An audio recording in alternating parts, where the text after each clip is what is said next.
ओम नमस्ते जी। आप सबका हार्दिक स्वागत है हमारे चैनल आर्य टू आर्य में। आइए आज हम अपने वैदिक कक्षा का आरंभ करते हैं और आज का विषय हमारा रहेगा ईश्वर का पहला उपदेश क्या है। ये जो हमने पहला शब्द लगाया है ये इसलिए लगाया है क्योंकि आज संसार में बहुत से लोगों का मानना यह है कि ईश्वर ने अलग अलग समय पे अलग अलग उपदेश दिए हैं। अन्यथा आप इस प्रश्न को इस रूप में भी ले सकते हैं, ईश्वर का उपदेश क्या है। फिर भी हमने इसके आगे जो पहला शब्द लगाया है उसका तात्पर्य यही है कि बहुत से अलग अलग मान्यताओं में अलग अलग आस्था है कि उनका मानना यह है कि वह भी धर्म ग्रंथ की श्रेणी में आता है। तो आइए इस विषय को आरंभ करते हैं। इस विषय को आरंभ करने से पहले यदि आप चैनल पर नए आए हैं तो चैनल को सब्सक्राइब कर दीजिए, बेल आइकन दबा दीजिए और शेयर कर दीजिए। पहला विषय रहेगा कि ये जो वेद है, बाइबल है और कुरान है, मुख्य रूप से इन तीनों को ही ईश्वर का ग्रंथ माने जाता है। कुरान को इस्लाम की मान्यता मिली हुई है, बाइबल को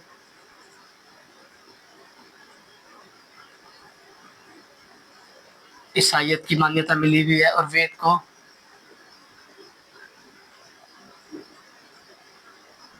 सनातनियों की मान्यता मिली हुई है। अर्थात इन तीनों चीज़ों को तीनों की मान्यता प्राप्त है। इसलिए हम समझ सकते हैं कि संसार में कुरान, बाइबल और वेद के विषय में संसार के लोगों का मानना यह है कि यह ईश्वरीय ग्रंथ है। वैसे तो ये मुख्य मानना है लोगों का कि वेद ही संसार के आदि ग्रंथ हैं जो सृष्टि में सबसे पहले दिए गए थे, लेकिन समय के साथ साथ उन्होंने बाइबल और कुरान को भी ईश्वर के ग्रंथ के रूप में स्वीकार किया है। आइए आज समझने का प्रयास करते हैं कि इस्लाम, ईसाईयत और सनातनी इन तीनों में से सबसे पुराना जो ग्रंथ है वह वेद है। वेद से किसका लाभ होगा और किसकी हानि होगी, जब आप इसको समझने का प्रयास करते हैं तो आपको समझ आता है कि यही एक सत्य है। चलिए इन तीनों ग्रंथों की समीक्षा करते हैं और निर्णय निकालते हैं कि संसार का सर्वप्रथम ईश्वर का संदेश क्या है। पहला सिद्धांत है कुरान का, दूसरा है बाइबल का और तीसरा है वेद का। जो कुरान है, कुरान में बहुत से शब्दों में लिखा गया है कि हे मुसलमानों, यह जो ग्रंथ है ये मात्र आपके लिए है जो मेरे पे ईमान लाते हैं। अर्थात जो अल्लाह पर ईमान लाते हैं यह ग्रंथ उनके लिए है। जो अल्लाह पर ईमान नहीं लाते हैं यह ग्रंथ उन लोगों के लिए नहीं है। इसलिए ये जो कुरान है इसमें मूलतः मुसलमानों के विषय में लिखा गया है। अब दूसरा है बाइबल। बाइबल में शब्द का उपयोग हुआ है मसीही, अर्थात है मेरे मानने वालों, मैं मसीही ईसा मसीह मैं ईसा मसीह ईश्वर की संतान हूँ। यह जो मेरे अनुयायी है, जो मुझ पर आस्था रखते हैं, वह ही मसीही कहलाएंगे, ईसाई कहलाएंगे। तीसरा है वेद। वेद में जो शब्द आया है वह है मनुर्भवा, अर्थात मनुष्य। वह जो संदेश दिया गया है वह मनुष्य मात्र के लिए दिया गया है, चाहे वह ईसाई हो, चाहे मुसलमान हो या फिर सनातनी समाज हो। वह संपूर्ण मानव जाति के लिए एक समान दिया जाता है। इसलिए यह उपदेश ज़्यादातर मनुष्य के लिए दिया जाता है। यदि मनुष्य मसीह और मुसलमान मसीह और मनुष्य की बात की जाए तो यह सब के सब एक ही कैटेगरी में आते हैं। इसलिए यदि देखा जाए तो जो ईश्वर का संदेश है वह ना तो केवल मुसलमानों के लिए होगा, ना केवल मसीहियों के लिए, वह मनुष्य जाति के लिए होगा। अब दूसरा बात करते हैं उसकी समय काल की। जब हम कुरान की आयु पूछते हैं तो कुरान की आयु हमें लगभग 1400 वर्ष पुरानी दिखाई देती है कि वह आज से 1400 वर्ष पुरानी है। 1400 वर्ष पहले देखेंगे तो कुरान की हमें एक आयत भी दिखाई नहीं देती। दूसरा है बाइबल। बाइबल की यदि हम आयु देखते हैं तो आज लगभग 2025 वर्ष चल रहा है, तो इसकी आयु 2025 वर्ष होती है। इससे पहले बाइबल की एक भी वर्ष हमें दिखाई नहीं देती। अब तीसरी बात करते हैं हम वेद की। वेद को सृष्टि के आदि में ही ईश्वर द्वारा दिया जाता है, इसलिए यदि हम इसकी आयु देखें तो ये अनादिकाल से चला आ रहा है। इसलिए काल का सबसे प्रथम ग्रंथ है वह भी वेद है। अब तीसरी बात करते हैं हम भाषा की। यदि हम कुरान की भाषा की बात करते हैं तो कुरान की जो मुख्य भाषा है वह है अरबी भाषा, जो एक अरब के लोगों को दी गई है, एक कबीलाई लोगों को दी गई है। वहाँ पे जो लोग रहते थे, यह किताब उनकी भाषा में उनको दी गई है ताकि वह उसको समझ सके और संसार में फैला सके। इसलिए ईश्वर का संदेश वह अरबी भाषा में मानते हैं। दूसरा है बाइबल। बाइबल की जो भाषा है वह है यूनानी, अर्थात यदि यूनानी भाषा की देखा जाए तो वह भी यूनान के लोगों की होती है। इसलिए यदि हम बाइबल की बात करते हैं तो ये भी एक यूनान के देशों के लिए ही बाइबल की भाषा समझ आती है। अब तीसरी है वेद की भाषा। वेद की जो मुख्य भाषा है वह प्राकृतिक है, अर्थात संसार में ईश्वर और आत्मा के द्वारा जो संवाद किया जाता है, चर्चा की जाती है, वह ही प्राकृतिक भाषा होती है। यदि हम वेद की भाषा को समझे, शब्दों को समझे, तो मूलतः हमें समझ आता है कि आत्मा और परमात्मा की स्वाभाविक भाषा होने के कारण ही इसको प्राकृतिक कहा जाता है। इसलिए संसार में जो मनुष्य की भाषा नहीं है वह है प्राकृतिक भाषा है, इसलिए इसको ईश्वरीय भाषा कहा जाता है और आपुरुषीय कहा जाता है। अब चौथा बात करते हैं हम कि यह सिद्धांत किसे दिया गया है और इस पर क्यों ज़रूरी है बात करना। कुरान कुरान एक ईश्वर को मानता है। वह कहता है संसार का बनाने वाला अल्लाह एक है, हम सब उसके अनुयायी हैं। लेकिन साथ में वह पैगंबर शब्द जोड़ देता है। जब वह पैगंबर मोहम्मद साहब को जोड़ देता है तो वह कहता है कि अल्लाह तो केवल एक है, तो एक उसका अंतिम पैगंबर है, यानी कि एक अल्लाह और एक पैगंबर साहब, ये दो हो जाते हैं। यदि आप दोनों में से एक पर भी आस्था नहीं रखेंगे और एक पर आस्था रखेंगे तो भी आप मुसलमान नहीं हो सकते। इसलिए जब तक आप अल्लाह पर और मोहम्मद साहब पर, दोनों पर एक साथ ईमान नहीं लाते हैं, उनकी बातों पे ईमान नहीं लाते हैं, उनके सत्य सिद्धांतों पे ना ईमान नहीं लाते हैं, तब तक आपको सत्य नहीं समझा जाएगा। इसलिए ये जो सिद्धांत है कुरान का, वह एक ईश्वरवाद की जगह एक ईश्वरवाद प्लस एक पैगंबरवाद कहलाता है। क्योंकि यदि आपने मोहम्मद पैगंबर साहब को की बातों पर विश्वास नहीं किया, उन पर ईमान नहीं लेके आए, तो वह सारे लोग आपको इस्लाम के अनुसार नहीं माने जाएंगे। इसलिए कुरान जो है एक ईश्वरवाद प्लस एक पैगंबरवाद को माना जाता है। आइए दूसरी बात करते हैं ईसाइयत की। ईसाइयत में ईसा मसीह को मानना है, मसीहों का, कि जो ईसा मसीह है वह ईश्वर की संतान है, अर्थात ईश्वर ने अपने स्वरूप में उसकी रचना की है। यदि हम बाइबल की बात करें तो बाइबल का जो गॉड है उसका नाम है यहोवा। यदि आप बाइबल और यहोवा पर विश्वास करते हैं तो भी आपको अधूरा माना जाएगा जब तक आप यीशु मसीह पे विश्वास नहीं करते।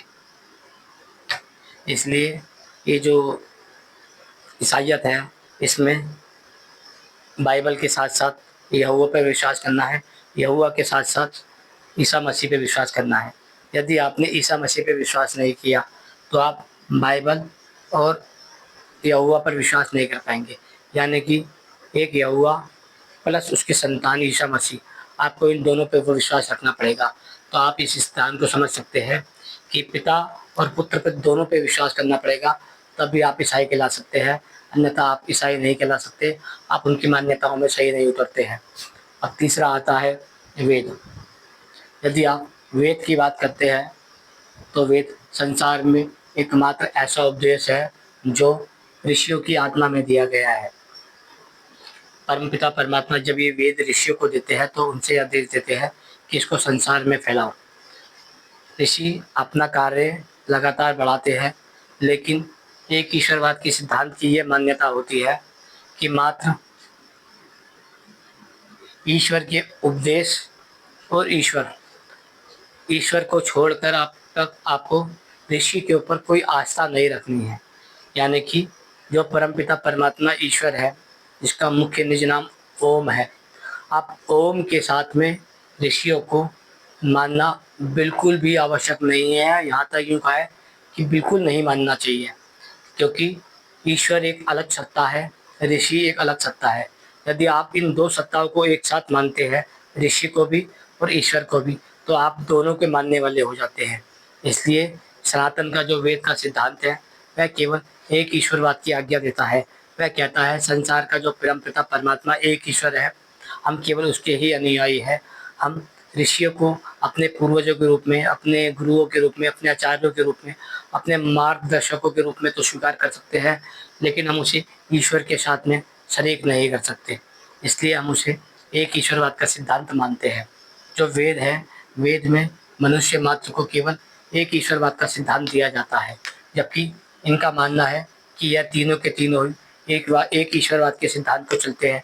जबकि हम देखते हैं कुरान में मुख्य तौर पे आपको अल्लाह को और पैगम्बर मोहम्मद साहब दोनों को मानना पड़ेगा। तो एक ईश्वरवाद प्लस एक पैगम्बरवाद, ये दो मान्यता को ही इस्लाम कहा जाता है। और इसके अंदर एक पिता यानी कि यहोवा, एक संतान यानी कि यीशु, माता पिता यानी कि पिता और पुत्र की दोनों सत्ता को स्वीकार करना पड़ता है। इसलिए इसको भी आप दो सत्ता मान सकते हैं और इसको भी दो सत्ता। अब आती है बात वेद की। वेद में वेद होता है, ईश्वर होता है और ऋषि होते हैं। इसमें ऋषियों को मानना तनिक भी आवश्यक नहीं है। आप केवल परमपिता परमात्मा का निज नाम ओम है, यदि उसको मानते हैं तो संसार में आपको किसी और को मानने की आवश्यकता नहीं है। इसलिए यदि संसार में एक ईश्वरवाद की कल्पना की जाए, तो ना ही एक ईश्वरवाद में इस्लाम और कुरान बैठता है, ना ईसाइयत और बाइबल बैठती है। इसलिए वेद में केवल सनातनी और वेद ही बैठते हैं। इसलिए संसार का प्रत्येक मनुष्य एक ईश्वरवाद को मानता है। ईश्वरवाद के नाम पे यदि आप किसी भी प्रकार के अवतारवाद को मानते हैं, देवी देवताओं को मानते हैं, तो वह वेद के सिद्धांत नहीं होते हैं, वह अलग प्रकार की प्रक्रिया है। इसलिए वेद में केवल एक ईश्वरवाद के सिद्धांत है, जो परमपिता परमात्मा जिसका मुख्य नाम है ओम। आप यदि ओम पे विश्वास करते हैं, तो आपको ऋषियों को मानने की आवश्यकता नहीं है, अवतारों को मानने की आवश्यकता नहीं है, देवियों को मानने की आवश्यकता नहीं है, अन्य प्रकृति आदि तत्व को भी ईश्वर मानने की आवश्यकता नहीं है, अवतारों को झूठी कहानियों को मानने की आवश्यकता नहीं है, यदि आप वेद पे विश्वास करते हैं और परमपिता परमात्मा की सत्ता पे विश्वास करते हैं। मुझे लगता है ये विषय आपको समझ आ गया होगा कि संसार में जो है एक ईश्वरवाद का सिद्धांत केवल वेद के अंदर पाया जाता है, और वेद के अलावा किसी अन्य ग्रंथ में एक ईश्वरवाद का सिद्धांत ही नहीं है। क्योंकि इस्लाम में एक ईश्वरवाद प्लस एक पैगम्बरवाद, पैगम्बरवाद और ईश्वरवाद दोनों सिद्धांत साथ चलते हैं। वैसे ही बाइबल के अंदर पिता का सिद्धांत और पुत्र का सिद्धांत दोनों एक साथ चलते हैं। जबकि वेद के अंदर एक ईश्वरवाद का अलग ही सिद्धांत होता है, उसके शरीर में किसी को नहीं रखा जाता, ना ही प्रकृति को, ना ही आत्मा को, ना ही ऋषियों को, ना ही अन्य किसी प्राणी प्रकृति को। इसलिए वेद केवल एक सिद्धांत को मानता है। वेद का मानना यही है, ऋषियों का मानना केवल यही है कि मनुष्य को अपने जीवन में केवल वेद से जुड़ना चाहिए, उसके उपदेश से, या फिर ईश्वर से जुड़ना चाहिए। ईश्वर के उपदेश के द्वारा ही ईश्वर को समझा जा सकता है, और ईश्वर के द्वारा ही उसकी सृष्टि को समझा जा सकता है। संसार में यदि आप इस छोटा सा सिद्धांत को समझ जाते हैं, तो मुझे लगता है बहुत सी चीज़ें समझ जाते हैं। सनातन के अंदर मुख्य रूप से हम बात करें तो अलग अलग प्रकार के हमें लोग दिखाई देते हैं।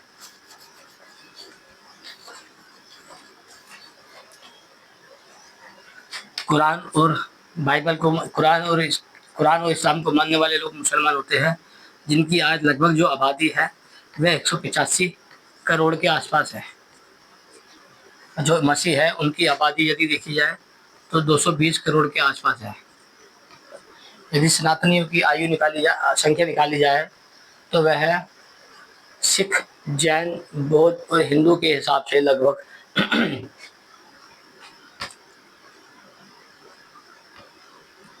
200 करोड़ के आसपास बैठ जाते हैं।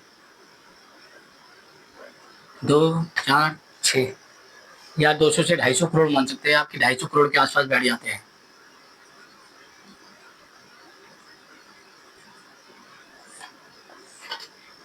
ये केवल एक कुरान को मानने वाले और एक बाइबल को मानने वाले, एक पैगंबर को मानने वाले होते हैं। ये एक ईसाई ये कहता है, एक बाइबल को मानने वाले, एक मसीह को मानने वाले और एक यहोवा को मानने वाले होते हैं। लेकिन ये मुख्य रूप से 4 भागों में बँटे हुए हैं। इसमें हिंदू, बौद्ध, जैन और सिख आते हैं। इसके अंदर भी यदि हम बात की जाए अलग-अलग लोगों की, तो ये जो लोग हैं, इनका 99.99%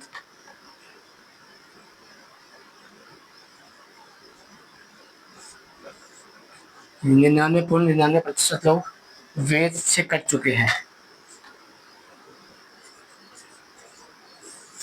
क्योंकि वेद का जो सिद्धांत है वह मूलतः मनुष्य के लिए दिया गया है।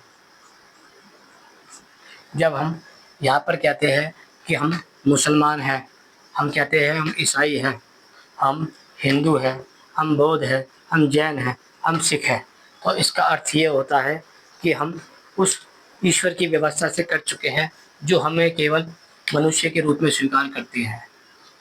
हम जब हमारे घर में संतान पैदा होती है तो हम उसे मनुष्य का बच्चा ना मानकर, हम उसे मनुष्य का बच्चा ना मानकर केवल मुसलमान का बच्चा समझते हैं, मसीह का बच्चा समझते हैं, हिंदू का बच्चा समझते हैं, बौद्ध का बच्चा समझते हैं, जैन का बच्चा समझते हैं या सिख का बच्चा समझते हैं। यदि हम बात करें जाए ईश्वर के सिद्धांत की, वेद की, तो वह हमें मनुष्य का बच्चा स्वीकार करता है।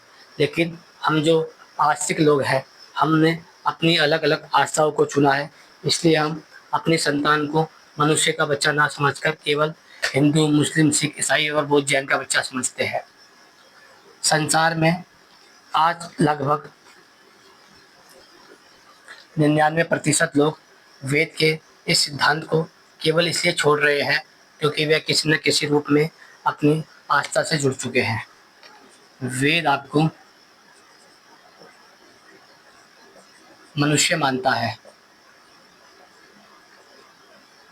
लेकिन आस्था आपको हिंदू, मुस्लिम, सिख, ईसाई, बौद्ध, जैन, पारसी, यहूदी,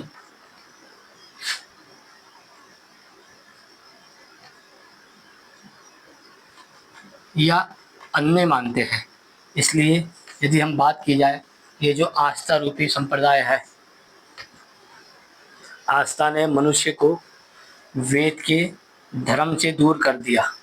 यदि हम बात करें इन सभियों की संतानों की, तो इन सब के घर में हिंदू, मुस्लिम, सिख, ईसाई, जैन, बौद्ध, यहूदी, पारसी तो पैदा होता है, लेकिन वह मनुष्य पैदा नहीं होता।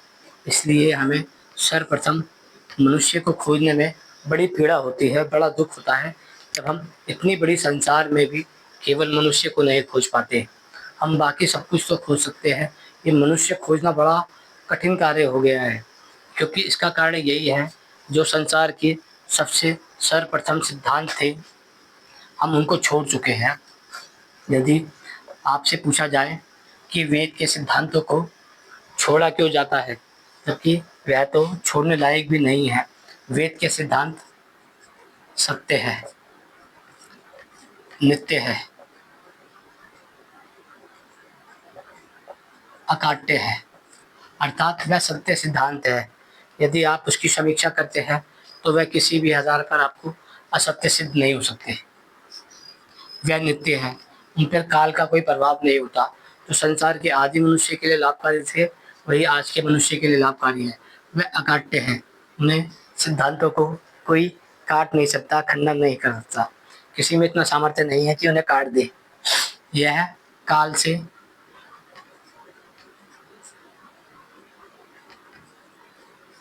कालज्ञ है, अर्थात काल से को विजय प्राप्त करने वाले हैं। संसार में हम वेद को आज लगभग 99.99% लोग नहीं जानते, नहीं मानते, नहीं स्वीकार करते, लेकिन वह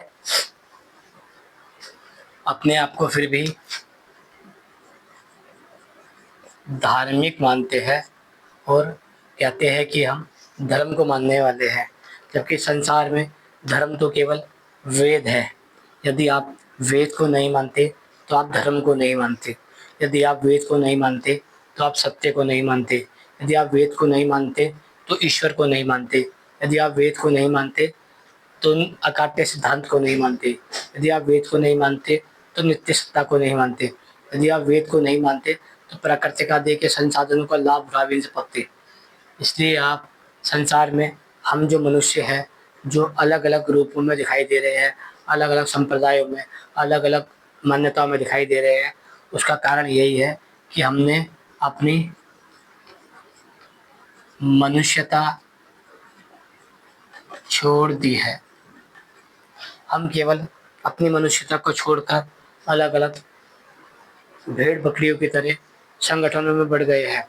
इसलिए संसार का जो वेद है, जो ईश्वर का उपदेश था, हमने उसे छोड़ दिया और उसके नाम पर हम अलग अलग स्थानों पे अलग अलग ग्रंथों को मान रहे हैं। जैसे कि यदि बात की जाए तो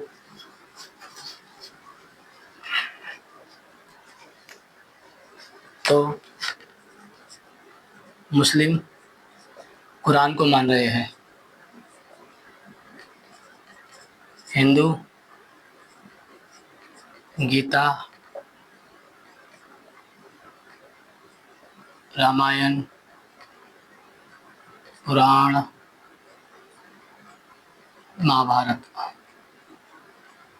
महाभारत को मान रहा है। बौद्ध त्रिपिटक को मान रहा है। ईसाई बाइबल को मान रहा है। सिख गुरु ग्रंथ साहिब को मान रहा है। यहूदी तौरात को मान रहा है। उसी प्रकार जैन भी मान रहा है। उसी प्रकार जैन में मेरे ख्याल से आगम सूत्र आदि को मानता है।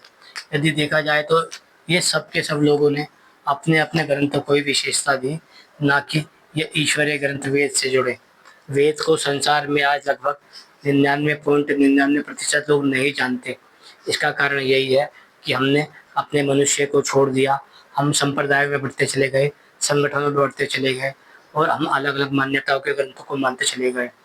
ईश्वर का जो सिद्धांत था, वेद, जो समय की सीमाओं से परे था, हमने उसे अदृश्य कर दिया, क्योंकि ये वह सिद्धांत है जो हमें सत्य, न्याय, मानवता, उचित, भक्ष्य के विषय में समझाता है कि संसार में क्या सत्य है, क्या न्याय है, क्या धर्म है, क्या मानवता है, क्या उचित है और क्या भक्ष्य अर्थात खाने योग्य है। हमने इस सब सिद्धांत को छोड़ दिया। हम केवल इन अलग अलग मनुष्य के द्वारा निर्मित ग्रंथों के पीछे चले गए। यदि हम ईश्वर के सिद्धांत की बात करते हैं तो हमारे पास आज संसार में केवल एक ही ग्रंथ है और वह है वेद।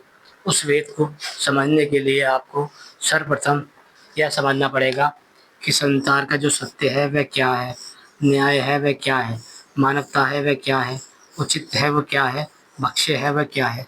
जब आप इसे समझते हैं तभी आप वेद को समझ पाते हैं। आज हम इससे दूर इसलिए हो गए क्योंकि हमारी महत्वाकांक्षाओं ने हमें घेर लिया है। हम विषय को भोगना चाहते हैं। हम संसार में न्याय नहीं करना चाहते, केवल निपटारा करना चाहते हैं। सत्य नहीं बोलना चाहते, केवल छल करना चाहते हैं। उसी प्रकार हम मानवता नहीं चाहते, केवल स्वार्थ चाहते हैं। जब आप इस सिद्धांत को समझ जाते हैं तो मुझे लगता है आप संसार की सारी चीज़ों को समझ जाते हैं। चलिए आज का विषय यही समाप्त करते हैं। मुझे लगता है आपको समझ आ गया होगा कि ईश्वर का पहला उपदेश वेद है। वेद में कोई समय सीमा का प्रभाव नहीं है, कोई भाषा का प्रभाव नहीं है। वह केवल एक ईश्वरवाद के सिद्धांत को मानता है। एक ईश्वरवाद के अंदर ना ही उसकी संतानें आती है, ना ही उनके पैगंबर आदि आते हैं और ना ही कोई ऋषि आदि आता है। एक ईश्वर का अर्थ है केवल एक ईश्वर, उससे भिन्न कोई नहीं। आशा करता हूँ ये विषय आपको समझ आ गया होगा। चलिए इस विषय को यहीं समाप्त करते हैं और इसको आगे देखेंगे क्या करना है। ओम नमस्ते जी।